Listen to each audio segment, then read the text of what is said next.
Now by political analyst Brian Lees and John Baick from Western New England University. I'll throw this out. Does today's ruling on health care make that the major issue of this campaign? Brian, No, the major issue is still going to be the economy and jobs. However, it has become an issue. This was clearly a win for the president today, even though Mitt Romney will be able to raise a lot of money and energize his base because of it. It's a victory for Obama. He worked for it for 2.5 years, and you know what? He can claim that. I mean, the Republicans were going to say it was going to get thrown out. It didn't. So in the end, it's a victory for him. As I said, Romney will be able to raise some money, and he'll say that I'm going to get rid of it in the first day. Whether he'll be able to or not, we'll have to see. John, will it? This would have been a devastating blow to the Obama administration. It would have invalidated his notion of what his presidency was all about. I think, as Brian suggested, that the base of the Republican Party is going to be energized by this. I think the Tea Party, which had pretty much been folded into the Republican mainstream, is going to come back roaring with this. I think this is going to be seen as something that for a lot of the swing states will be the issue, but for the national campaign, it will be secondary to the question of jobs. The economy just overrides everything. Yes. More than anything else.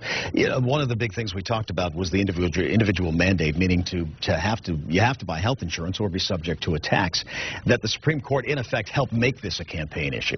Yes. The Roberts Court is one where this is someone who has a sense of history and a sense of politics, and he understands that it's not just a question of how the laws are interpreted. 4 justices, the 4 liberal justices, talked about this in terms of the Commerce Clause, and Justice Roberts easily could have said that this was a Commerce Clause. Most legal authorities said, yeah, that's no problem.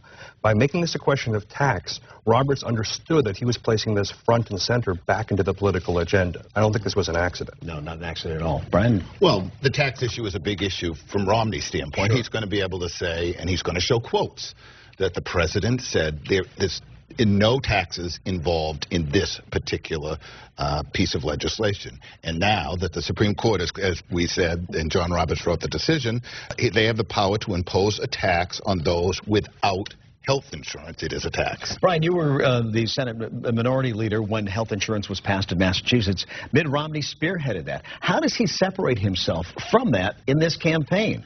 Well, first of all, he's going to say that was a state issue. We addressed it from a state standpoint. We looked at our individual state, and we addressed the issue of people that did not have insurance. However, the individual mandate that is in the federal plan, or Obamacare as they call it, is in the state of Massachusetts plan. I was one of 6 people who wrote the bill, and the governor's office was looking for a mandate because they wanted everyone to participate. It's the only way for the costs to go down. But he's going to talk about it, the tax issue, and he's also going to talk about it being a federal issue. It should be a state issue. John, can he effectively separate himself from that? I think it's going to be difficult because the quotes are there, and because Governor Romney, when he pushed forward this medical care for Massachusetts, said, I'm not raising taxes. This individual mandate is not a tax.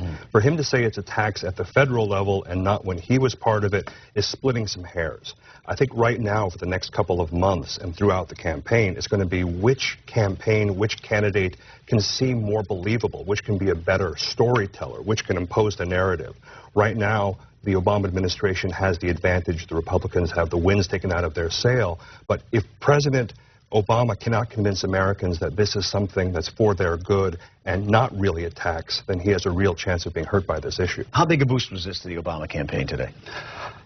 More psychological than a question of big poll number bounces. But what it does is it shows his supporters that this is what his first term was about. It was about a long-term change, about a new pillar in the American system like Medicare or Social Security. For this to be taken away, it feeds into a narrative that the president means well, but he's not effective.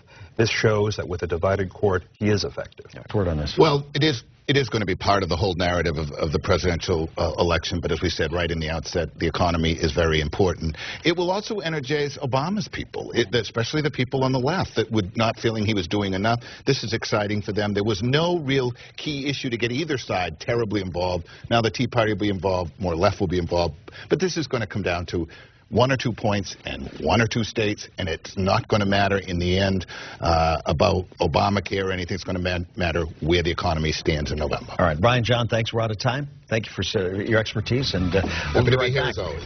With more when we come back.